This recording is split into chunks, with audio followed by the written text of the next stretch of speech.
නිතරම පාවිච්චි වෙලා ගෙවෙන්න පුළුවන් තැනක් කියන්නේ. ගෙවෙනවා නම් ගෙවිලා වෙනකොට නැතිම වෙන්න ඕන නේද තමයි. සමහර අවයව. ඇඟිලි වගේ දැන් අපි පාවිච්චි කරනවානේ. ඒක තමයි දැන් මේ තැන් අත්ල. නිතර දැන් මේ මොනවා කරන්නද? පිහින්න, කහන්න, අත ගහන්න.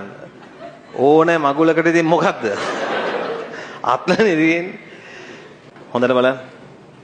ඒ වගේ අපි චර්මයේ ඝනකමින් වැඩි. දන්නවද? 60 කට්ටක් ගහලා ගත්තේ. හැමෝම ඒ කාලේ කරන. 60 කට්ට ගහගෙන ඒක ඉන්නවා නේද?